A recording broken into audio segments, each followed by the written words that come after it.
Greetings all. So I'm going to make a little screencast of the lesson that we've been doing in class so we can wrap this up, finish it up, move on, so you can focus on your family scrapbook. So bear with me, I've never done this before. Try to be quick, to the point. So remember, here are your learning targets, and maybe at the end of this you'll be able to really identify whether or not you think the leaders of the democratic nations of the world could have put a stop to Adolf Hitler's march to become boss of the universe. So, we've talked a lot about what these leaders have in common. They were dictators. They used the military to kind of get their way within their own countries and in their own countries. At one point, they were all on the side known as the Axis powers. Of course, in the lower right-hand side, Joseph Stalin swung around and became on the Allied side at one point. We talked about these in class, so I'm going to skip through pretty quickly. Now, this is a map that you also have in Google Classroom to remind us that things are happening in Japan as well prior to the bombing of Pearl Harbor. And the United States is paying attention to what's going on because we are interested in trade with China. We're also concerned about our islands, known as the Philippine Islands and Guam. There are resources in this part of the world that we are really and truly interested in, some metals and also rubber. So those are things that we're concerned about in this part of the world. So keep in mind that things are heating up in the Pacific. Now, as you know, Adolf Hitler eventually becomes the leader of Germany. He becomes the Chancellor of Germany. The picture on the left right here, you can see this guy right here. This is German President Paul von Hindenburg, who did die relatively shortly after Adolf Hitler ascended to the role of Chancellor as leader of the Nazi Party, the National Socialists.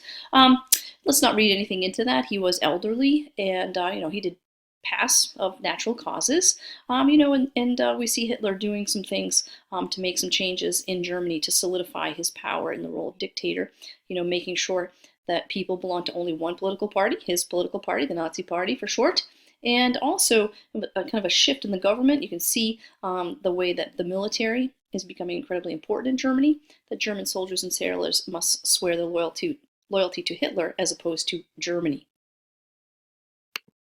Germany begins to remilitarize, at first kind of secretly, then much more openly. You can take a look and see how significantly, their military increases, between the time that he takes the role of Chancellor and then, coalesces his power in 1935. And also this last bullet point is a reminder that, there are other dictators in Europe doing things that are of concern, that Italy invaded Ethiopia, and that very weak League of Nations was unable to really do anything, primarily because they lacked a military branch to enforce whatever requests that they made. There are other complicated reasons it was weak as well, but that's, for our purposes, one of the major reasons. Come on, little screen. Move forward.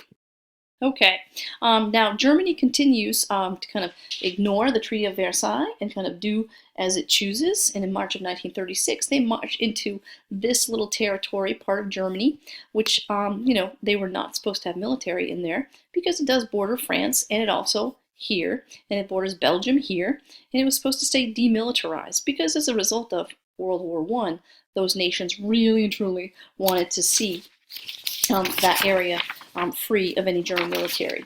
And if we continue our thinking about, kind of Adolf Hitler, his motivation and what led him to kind of move forward, we seem to have some evidence that he's not really respectful of the Treaty of Versailles nor the League of Nations.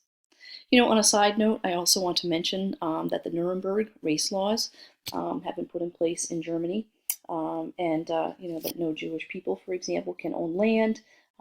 There's beginnings of the bringing of Jewish books from libraries and public burnings of those books, for example. So I'll keep mentioning some of the things that are happening Holocaust related as well as time passes in our presentation. Now, again, we see Adolf Hitler continuing to violate terms of that Treaty of Versailles, which he completely hated. We see two really clear pictures of effective propaganda. One people, one country, one leader. This means Greater Deutschland, Greater Germany, and yes, because Adolf Hitler allowed the Germans and the Austrians to vote on annexation, which is called the Anschluss, the kind of expansion of German territory. And, so they got to vote, and here's the ballot. Pretty interesting. The ballot essentially asks, do you agree that that these two nations should be united under one leader, Adolf Hitler? And this is the yes box, and this is for no. So I just want you to keep thinking about kind of that systematic use of propaganda and influence that was being used. Now, the results of this vote, 99% said yes, let's in fact, join these two nations together. So, kind of let's continue looking at kind of what's happening in relation to Jews in Germany. And, you see people trying to escape. And so the international community hosts a conference known as the Evian Conference. Franklin Delano Roosevelt himself does not attend, nor did he send any political folks. He sent some businessmen, acquaintances, friends of his to attend. And that kind of shows you maybe how important or not important he thought the conference was in Evian, France in 1938. And ultimately, many nations stated that the worldwide economic depression was a major reason for saying no to these escaping refugees. And you can see here, you have a man in the middle. It appears he's wearing a yarmulke, right? Non-Aryan, so he does not fit into, kind of Adolf Hitler's kind of master race, if you will, the Nazi symbol. And everywhere they go, there's a stop sign. Some people questioned whether this is a sunrise or a sunset, and based on the fact that most nations said no, with the exception of, I believe it was the Dominican Republic, to lots of Jewish refugees, it appears that the sun is setting. And, just a couple of opportunities that the United States had to have an impact on the lives of Jewish refugees here. We had a quota on immigrants, and we said, we're going to stick to those quotas. We'll only let in a certain number of people in the 1930s. We left those laws in the books. We could have changed those laws, but remember, we were still dealing with an economic depression. And this bill called the Wagner-Rogers Bill could have, led to the safety of, I believe it was 20,000 Jewish children, but that bill, that potential law failed in Congress. In 1939, on a very famous case, you should Google that, get a little more information about the St. Louis case. It was a ship that set sail loaded with Jewish refugees, and they were denied entry into Cuba and then entry into the United States. Eventually, the ship itself did, in fact, have to turn around. Again, Google that for more information. I think it's important to know, that the Jewish community needed help, and the international community, for a variety of reasons, seemed to not pay attention as carefully, perhaps, as one might have anticipated.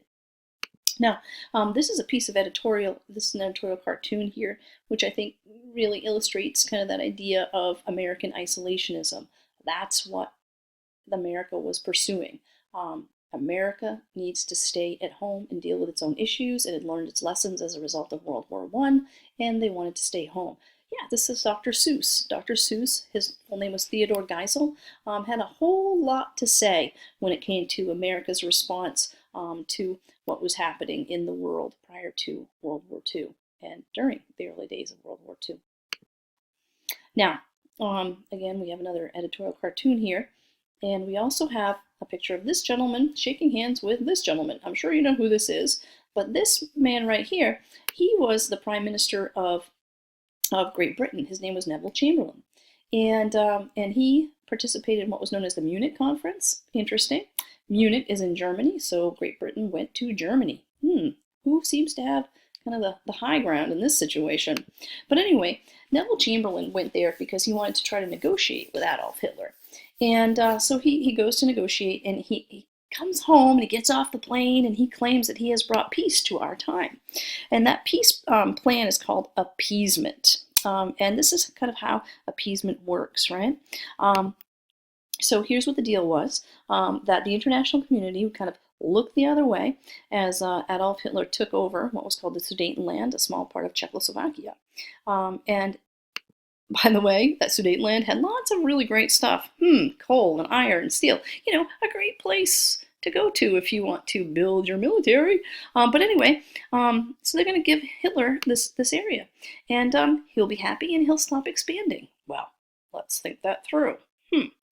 Appeasement. You take this, Mr. Hitler, and you won't take any more. Well, let's see how it worked. It's March of 1939 and Germany goes to the rest of Czechoslovakia. Huh. So, do you think appeasement worked? Not so sure. I guess I should say no. Again, a Dr. Seuss cartoon. And this little guy in the middle, he's got lollipops. He's known as the appeaser, and he's trying to make these guys happy. Remember, one more lollipop and then you all go home, implying here that the concept of appeasement certainly wasn't going to work. Now, here we have two dictators in one photograph together. And what we need to take a look at is what's called the Non-Aggression Pact made by Germany and the USSR. Here's the official name, the Molotov-Ribbentrop Pact. And here's the deal. Neither side would attack one another, and Stalin is going to get part of Poland when Hitler annexed it, right? And remember, back to your map of Europe, Poland is smack dab between Germany and the USSR. And a lot of people were curious to see how long that relationship would last. We'll find out. So we need to take a look at Poland and what happened there. Well, Germany invades on September 1st of 1939 without any concern. Don't have to worry about those Russians on the other side of the Polish, the nation of Poland. They're not going to worry about us attacking.